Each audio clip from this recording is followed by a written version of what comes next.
السلام علیکم ورحمۃ اللہ وبرکاتہ۔ ہنستے مسکراتے چمکتے دمکتے ہوشیار سمجھدار نونہالوں، کہانی زبانی کی جانب سے خوش آمدید، جہاں آپ سنتے ہیں روزانہ رنگ برنگی کہانیاں۔ اور کہانیاں جو نہیں سنتا وہ اس نمبر پر رابطہ کر سکتا ہے 030974444450، اور پچھلی کہانیاں سننے کے لیے یوٹیوب پر کہانی زبانی آفیشیل پر آپ جا سکتے ہیں۔ آج ہم آپ کے لیے لائے ہیں ایک ہیرو کی کہانی، ایک ایسے ہیرو کی کہانی جن کو سچ کی تلاش تھی۔ عنوان ہے حق کی تلاش، اور اسے آپ کے لیے لکھا ہے فریال یاور نے۔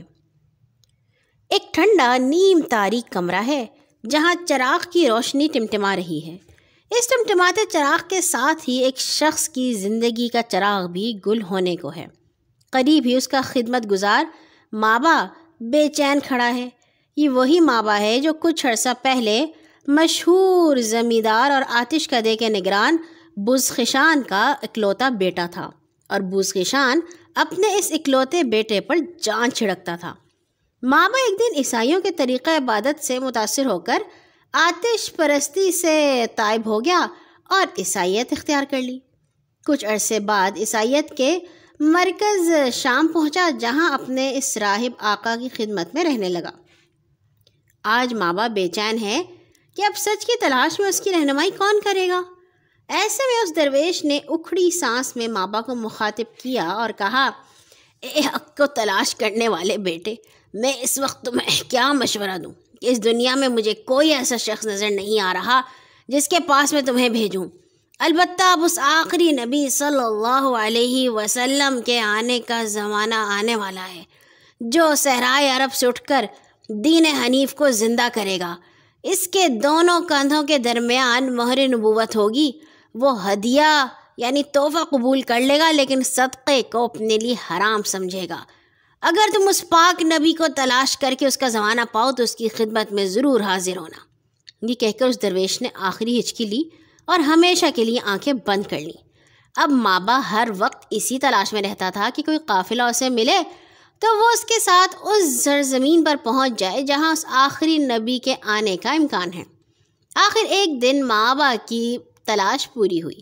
مابا کو معلوم ہوا کہ قافلہ عرب جانے والا ہے۔ مابا اس قبیلے کے رئیس سے ملا اور اس سے درخواست کی کہ اس سے گائے اور بکریاں لے لے اور اسے اپنے ساتھ سرزمین عرب لے چلے۔ رئیس راضی ہو گیا۔ جب قافلہ وادی ذوالقرہ پہنچا تو قافلے والوں کی نیت بدل گئی اور مابا کو غلام بنا کر ایک یہودی کے ہاتھوں بیچ دیا۔ وہ یہودی مابا کو اپنے ساتھ یثرب لے گیا۔ جہاں مابا نے کھجوروں کے جھنڈ دیکھے تو اسے یقین ہو گیا کہ جس نبی کا ذکر راہب نے کیا تھا وہ اسی کھجوروں والی سرزمین پر آئیں گے۔ آخر ایک دن وہ مبارک گھڑی آ ہی گئی جس کا مابا کو بے چینی سے انتظار تھا۔ مابا اپنے یہودی آقا کے باغ میں کھجور کے پیڑ پر چڑھا کھجوریں توڑ رہا تھا۔ آقا نیچے بیٹھا تھا۔ اتنے میں ایک یہودی شہر سے بھاگتا ہوا آیا اور کہنے لگا، خدا بنو قیلہ کو غارت کرے، سب کے سب قبا میں ایک ایسے شخص کے پاس بھاگے جا رہے ہیں جو خود کو نبی کہتا ہے اور مکہ سے آیا ہے۔ لوگوں نے بھی اس کے دعوے پر یقین کر لیا ہے۔ مابا کے کانوں تک جب یہ باتیں پہنچی تو اس پر کپ کپی طاری ہو گئی۔ اسے یوں لگا جیسے اس کی برسوں کی تلاش اب ختم ہونے کو ہے۔ اسی بدحواسی میں وہ درخت سے اترا اور آنے والے یہودی سے بے تابی سے پوچھا، تم کیا کہہ رہے تھے؟ پھر بتانا۔ اس کا یہودی آقا اپنے غلام کی اس حرکت پر ناراض ہو گیا اور زوردار تمانچہ مابا کو رسید کیا۔ لیکن چند دنوں بعد مابا کو موقع ملا اور وہ چند کھانے کی چیزوں کے ساتھ بارگاہ رسالت صلی اللہ علیہ وسلم میں حاضر ہوا اور صدقہ بتا کر انہیں پیش کی۔ حضرت محمد صلی اللہ علیہ وسلم نے خود وہ چیزیں نہیں کھائیں بلکہ مستحق صحابہ میں بانٹ دیں۔ دوسرے دن مابا نے پھر کچھ کھانے کی چیزیں خریدیں اور ہدیہ کہہ کر نبی صلی اللہ علیہ وسلم کی خدمت میں پیش کی۔ حضرت محمد صلی اللہ علیہ وسلم نے ہدیہ قبول کر لیا۔ مابا کو یقین ہو گیا کہ صدقہ نہ لینے والے اور ہدیہ قبول کرنے والے یہی آخری نبی ہیں، لیکن ابھی ایک نشانی اور باقی تھی، یعنی مہر نبوت۔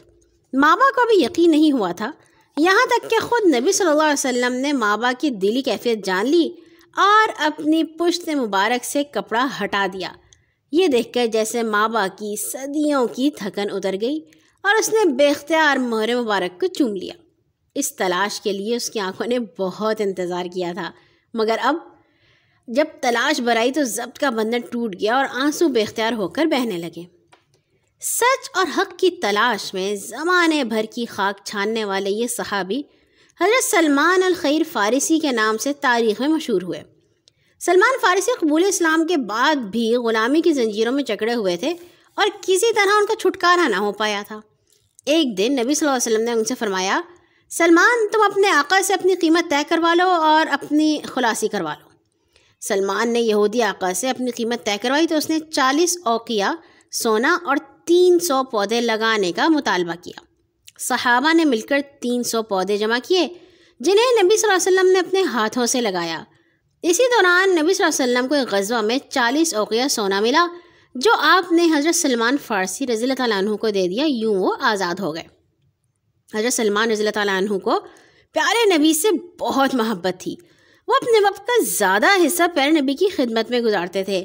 خود پیارے نبی کا حضرت سلمان رضی اللہ تعالیٰ عنہ پر شفقت کا یہ عالم تھا کہ آپ نے انہیں مجوسی النسل ہونے کے باوجود اپنے اہل بیت میں شامل کر لیا تھا۔ حضرت سلمان کے زہد کا اور اللہ سے ڈر کا یہ عالم تھا کہ ساری عمر فقیرانہ وضع سے گزاری۔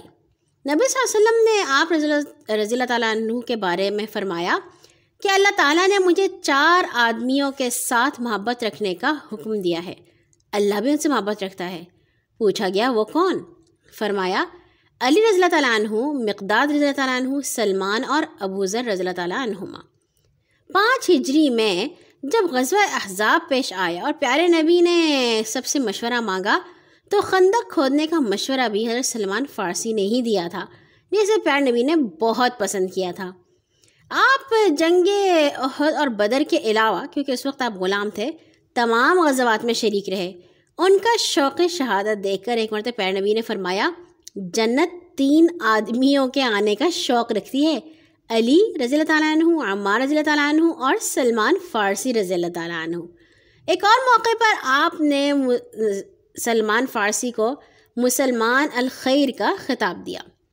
حق کی تلاش میں مصروف رہنے والے اس مرد مجاہد نے 35 ہجری میں حضرت عثمان رضی اللہ تعالیٰ عنہ کے عہد خلافت میں وفات پائی۔